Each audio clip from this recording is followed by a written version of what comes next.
Superheroes and anime. For me, that is a winning combination. Today we're going to talk about one of my favourite animes, My Hero Academia.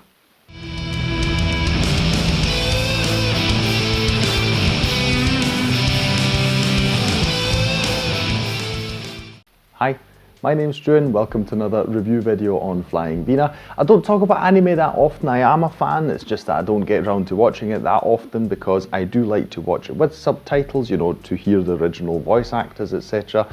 And, you know, because that is something I really need to focus on, it takes me quite some time to get around to actually watching some. Today we're talking about My Hero Academia, or the Japanese name is Boku no Hero Academia. Probably said that really badly. Never mind.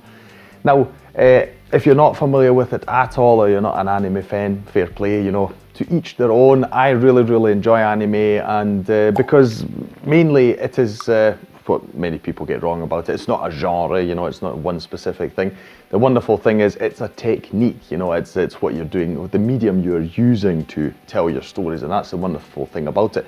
If you think anime is just kids' stories, you know, and it's all just Pokemon or something like that, you know, whatever, nothing against Pokemon, just took it as an example. You know, it is just any story you can picture, you will probably have in anime. I dare even say probably the breadth of it all is probably more than any other medium, at least in visual storytelling, that we have and enjoy regularly. I really like it, and every now and then one comes along that really just I am so enamored with, and My Hero Academia is such a show.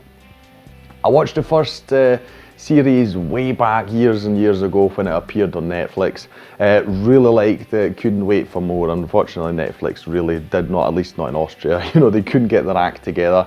And now, a few years down the road, I feel reminded about it. I'm like, right, so I've sourced it through other means, and I've seen all up to really the current run, which is actually, you know, just happening.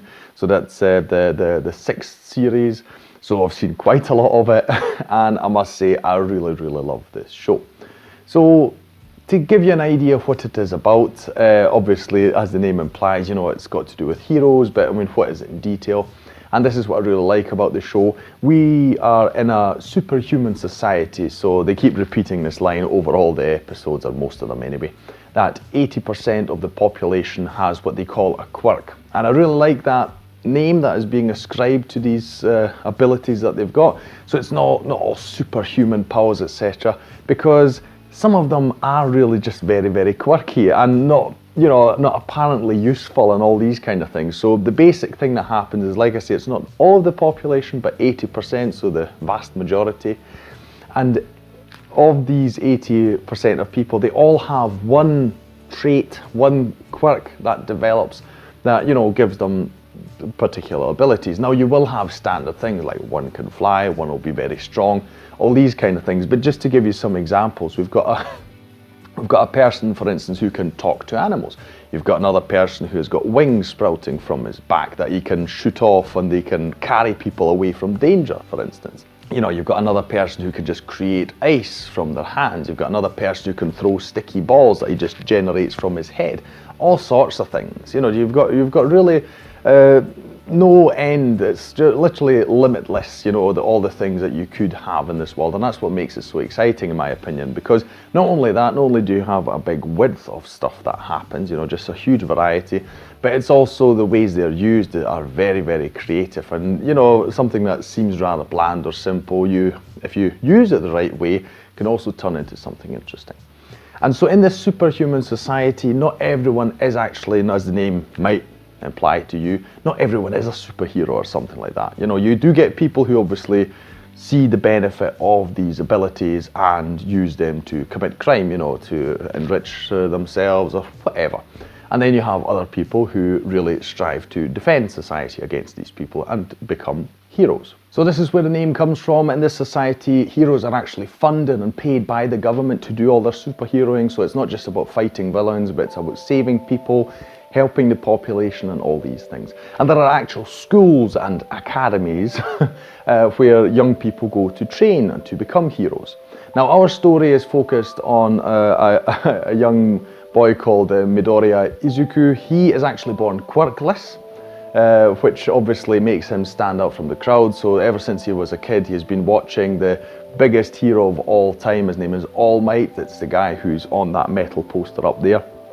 Or he's on here as well. This is Midoriya, by the way. And this is the #1 hero. They've all got rankings and positions. He is the #1 hero. He's also called the symbol of peace. Basically, he is so strong that he becomes such a deterrent, you know, that actually has a huge influence on society. And not many people really want to be villains. Even although they're inclined that way, they really, you know, they just decide not to because there's just no point with All Might around. Anyway, so Midoriya wants to be like him. Unfortunately, he's born quirkless. Now, there are certain circumstances that happen at the start of the show. This is obviously kind of foreseeable, predictable. He acquires a quirk, you know, that's obviously what's going to happen.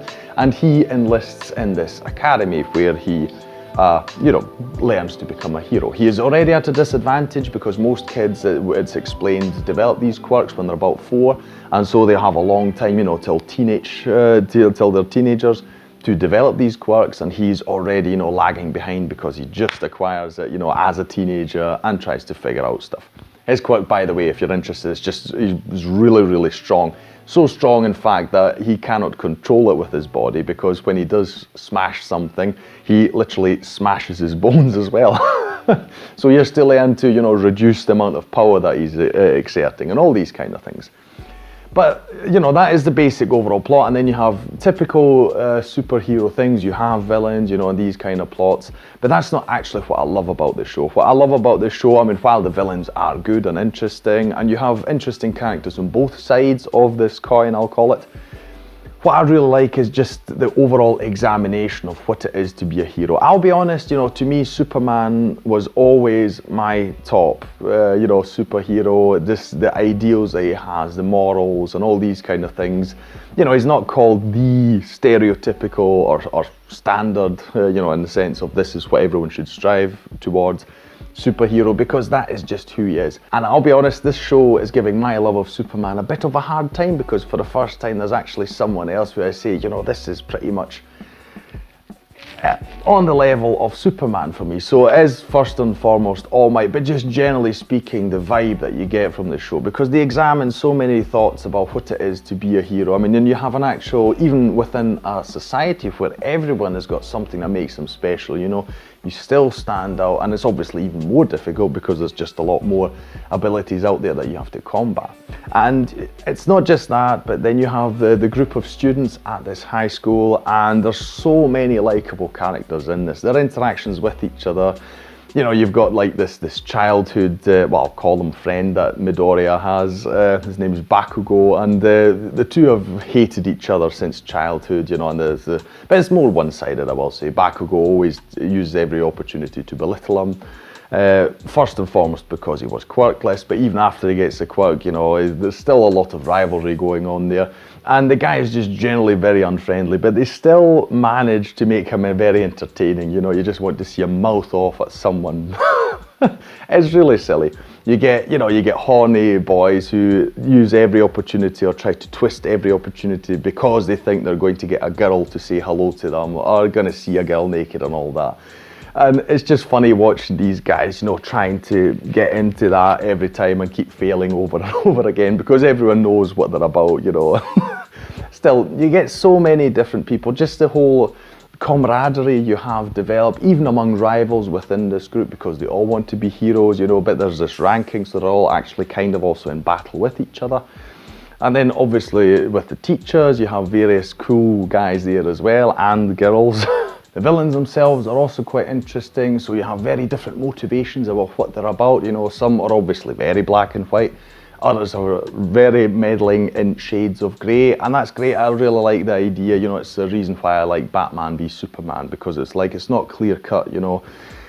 Everyone has their own approach to how you hero in that sense, but yeah, you just have so many interesting characters here. And in terms of the animation itself, because it is an anime, so of course you talk about the animation now. I myself am not an expert. I mean, I've seen a few animes, that does not make me an expert. I will say overall I'm very happy with the animation of the show. You do notice at times that some episodes had more of a budget than others, you know, so there are maybe less flashy effects, and you have others, you know, where they go really over the top for a short 10 to 15 second sequence that really blows your mind at just how good the animation is, you know. Overall, I'd say I enjoy it definitely quite a lot. I like the art style as well. And generally, when you talk about the show, one thing that I do find is, and this is also, I suppose this is also for budgetary reasons, they overdo it a bit, I feel, when it comes to, you know, what happened last time and you have a flashback or these kind of things. Because the episodes themselves are like 20 minutes long, and 2 minutes of that might be a sort of flashback or reminder of what happened the previous episode. Then you have the opening song, obviously you have the ending song, the credit song. So, you know, when you break it down and, you know, trim all the fat, you've got like 15 minutes, 16 minutes of an actual episode. But still, I must admit, you know, immediately hooked I was, and I will always be sitting there waiting for the next episode. So now that I've finally caught up, now I've got the agony of actually having to wait a week or so to see a new episode. And, you know, that is really crazy because also Series 6 is now really exciting. But there's overall just so many interesting things in this show that I really like. So if you're a person who likes, you know, just the mythology of superheroes and what they are about, and just, you know, seeing the journey of people who are trying to become superheroes, because that's not something we see typically outside of comics. The actual comics, of course, they deal a lot with these things, but when we're talking about films and TV shows, etc., they dabble in these things, but not at this level, I feel, because we're really talking about teenagers who are starting out, and they're also really dissecting, you know, what jobs does a hero have, etc. It's not just beat the bad guy. A lot of things here to like about the whole thing. And yeah, I mean, I just love the characters as well. I'll put it this way, if you're not sure if you want to watch it, I'd say watch the first series. It's only got like 12 or 13 episodes.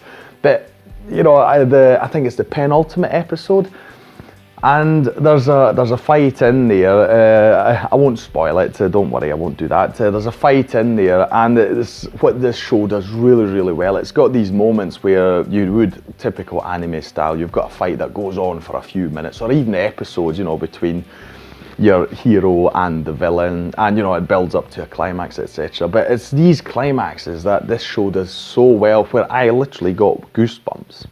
And that one episode I'm referring to, is such an episode. That's where I knew, you know, I really want to keep watching this, because it's just such a great moment that happens there, and it's amazing to watch if you're into it. You know, I mean, people might watch and go, oh bloody hell, that was really a bit embarrassing, but yeah, fine. I mean, I'll be honest, I'm a bit of a fanboy when it comes to this show. Actually, this show has got a very bad reputation online because there seemingly are a lot of fanboys and girls who really overdo it. I'm not that kind of person. Also, at the same time, please forgive me if you're one of those people and you feel attacked or so. Not a chance. We can all enjoy this show. All I'm saying is, you know, watch that first series, and if by the end of it you don't feel like it, you know, when you have these great moments, then okay, it won't be for you. It definitely was for me. And like I say, that guy behind it, All Might, I mean, he is just great. Just the thought of it, just to give you an idea of why I like him so much is, you know, one of the things he does is whenever he comes to a scene where something is happening, where people need to be rescued, you know, there's a villain on a rampage, he has set it as his goal to always calm people down and make them, you know, and just give them confidence that the situation is going to be resolved. So his line, basically, his catchphrase every time he enters such a scene is it's okay, I am here now. And that's all it is. And everyone's immediately, you know, relieved. It's All Might, he's going to save us. And it's just that feeling that, you know, I love about superhero stories. It's just that thought of being able to give people that calm, that peace, you know, that someone's finally here to solve everything. Anyway, I do think that's probably enough fanboying from me. If you like anime, if you like superhero stuff, watch it. I don't feel you'll regret it, but who knows? I mean, that's just my opinion, really. So that will be all from me today. If you enjoyed this video, please like, share and subscribe. It is the best way to support this channel. Leave a comment down below about this show, other anime shows, other superhero media, whatever. You know, do you enjoy them? Do you like them? What do you look for in these things? Do you agree with me that this is a really good example of a superhero story, you know, what it is, the examination of it and what we want in our superheroes. You know, maybe you have a different opinion. Let me know down below. Are there other shows that you can recommend? Something along the same line, etc. You know, did I get anything wrong if you're one of these fanboys? Let's talk about that peacefully in the comments, okay? Anyway, I'll thank you for watching this video and I'll see you in the next one on Flying Wiener. Take care.